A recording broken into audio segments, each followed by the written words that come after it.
Hi hello అందరికీ నమస్కారం. లక్ష్మీ తెలుగింటి వంటలకు స్వాగతం.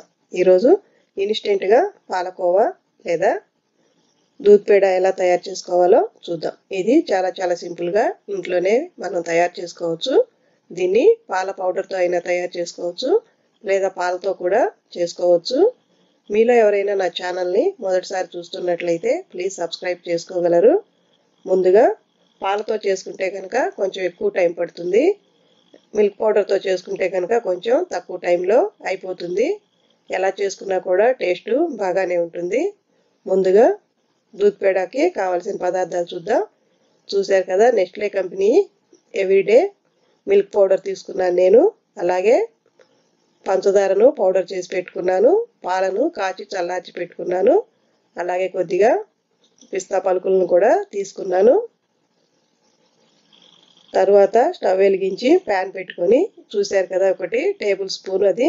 ఆ టేబుల్ స్పూన్ తోటి 2 టేబుల్ స్పూన్ల నెయ్యి వేసుకుంటున్నాను నేను చేసుకునే మిశ్రమానికి 2 టేబుల్ స్పూన్ల నెయ్యి అయితే సరిపోతుంది. తర్వాత కాచి చల్లార్చుకున్న పాలు రైస్ కుక్కర్ గ్లాస్ తోటి తీసుకున్నాను కొలత కోసం. 1/2 గ్లాసు అవి. కాచి చల్లార్చిన పాలు 1/2 గ్లాసు. అన్ని కొలతలకి రైస్ కుక్కర్ గ్లాసే వాడుకుంటున్నాను నేను. ఇప్పుడు నెయ్యి పాలు ఒకసారి బాగా కలుపుకొని తర్వాత అదే గ్లాస్ తోటి 1.5 గ్లాసు మిల్క్ పౌడర్ తీసుకోవాలి. ఇప్పుడు 1 గ్లాస్ వేసుకున్నాం కదా మిల్క్ పౌడర్, ఇంకో 1/2 గ్లాస్ వేసుకుందాం. చూశారు కదా, 1.5 గ్లాసు మిల్క్ పౌడరు, 1/2 గ్లాసు పాలు వేసుకొని ఒకసారి బాగా కలుపుకుందాం.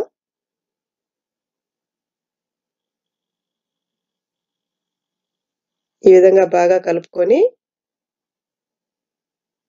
పాలు, నెయ్యి, మిల్క్ పౌడర్ని బాగా కలుపుకొని తర్వాత ఫ్లేవర్ కోసం కొద్దిగా ఇలాచీ పౌడర్ వేసుకుందాం. తర్వాత 1/2 గ్లాసు పంచదార పొడి వేసుకుంటున్నాను నేను. మీరు ఇంకొంచెం ఎక్కువగా స్వీట్ తినేవాళ్ళైతే ఇంకొద్దిగా కూడా వేసుకోవచ్చు. నేనైతే 1/2 గ్లాసు వేసుకుంటున్నాను. 1.5 గ్లాస్ మిల్క్ పౌడరు, 1/2 గ్లాస్ పాలు, 1/2 గ్లాసు పంచదార పొడి. చూశారు కదా, అన్నింటినీ ఒకసారి బాగా కలుపుకొని బాగా దగ్గరగా అయ్యేంత వరకు ఉడికించుకోవాలి. చూశారు కదా, ఈ విధంగా దగ్గరగా అయితే సరిపోతుంది. ఇప్పుడు ఒక ప్లేట్కి నెయ్యి రాసి పెట్టుకుందాం. తర్వాత స్టవ్ ఆఫ్ చేసి ఆ ప్లేట్లోకి ఈ మిశ్రమాన్ని తీసుకొని కొద్దిగా చల్లారి పెట్టుకుందాం.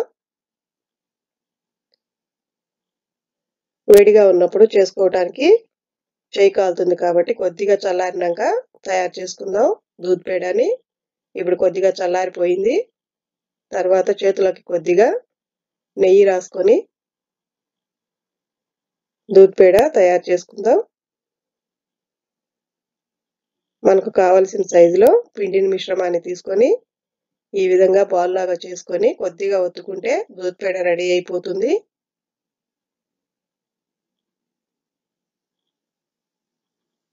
చూశారు కదా, పిక్చర్లో చూపిస్తున్నట్లుగా విధంగా చేసుకొని దానిపైన ఊరికే డెకరేషన్ కోసం పిస్తా పలుకులు కానీ బాదం పలుకులు కానీ పెట్టుకోవచ్చు. మీ ఇష్టం, మీ టేస్ట్కి తగ్గట్లు ఏది కావాలంటే అది పెట్టుకోవచ్చు. ఈ విధంగా రెడీ అయిన దూద్ పేడని ఒక ప్లేట్లోకి తీసుకుందాం. చూశారు కదా, ఈ విధంగా దూద్ పేడలన్నింటినీ రెడీ చేసుకొని ప్లేట్లో పెట్టుకోవాలి. మనకు ఏ షేప్ కావాలంటే ఆ షేప్ తయారు చేసుకోవచ్చు. ఇప్పుడు ఇలా ఒక మౌల్డ్ లాంటివి తీసుకొని లేదా బాటిల్ క్యాప్ అయినా సరే తీసుకొని నేను గీతలుగా వస్తుందని గవ్వలు చేసుకునేది ఉంటుంది కదా, ఆ చెక్క దాని మీద పెట్టి చేసుకుంటున్నాను. చూశారు కదా, ఈ విధంగా ఇంకొక షేపు మనకి నచ్చిన విధంగా చేసుకోవటమే. ఏ షేప్ కావాలంటే ఆ షేప్లో. తర్వాత అదే షేప్లో కొద్దిగా అడుగున పిస్తా పలుకులు వేసుకొని మరొకటి చేసుకుందాం. నేను అన్నీ ముందే రెడీ చేసి పెట్టుకున్నాను, కానీ నేను ఏ షేప్ ఎలా చేసుకున్నానో చూపించటం కోసం ఇప్పుడు చూపిస్తున్నాను. చూశారు కదా, ఈ విధంగా పిస్తా పలుకులను అడుగును వేసుకొని చేసుకోవటమే.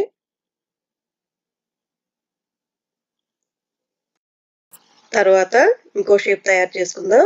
లవ్ సింబల్ షేప్ ఉంది నా దగ్గర. ఆ షేప్ తోటి తయారు చేసుకుంటున్నాను. దానికి కూడా అడుగున కొద్దిగా పిస్తా పలుకులు వేసుకొని ఈ విధంగా లవ్ సింబల్ షేప్లో చేసుకుంటున్నాను. ఎలా చేసుకున్నా కూడా టేస్ట్ ఒకేలాగా ఉంటుంది. కాకపోతే పిల్లలు కొద్దిగా ఇంట్రెస్ట్గా తింటారు కాబట్టి ఈ విధంగా రకరకాల షేపులు చేసుకోవటమే. పిండి అంతా ఒకటే కదా, టేస్ట్ కూడా అంతా ఒకేలాగా ఉంటుంది. చూశారు కదా, అన్నీ రెడీ అయిపోయాయి. మీరు కూడా ఒకసారి ట్రై చేసి టేస్ట్ చూడగలరు. మరిన్ని వంటల కోసం లక్ష్మీ తెలుగింటి వంటలు ఛానల్ని సబ్స్క్రైబ్ చేసుకోగలరు. ఎంతో టేస్టీగా ఉండే ఇన్స్టెంట్ పాలకోవా లేదా దూద్ పేడ రెడీ అయిపోయాయి.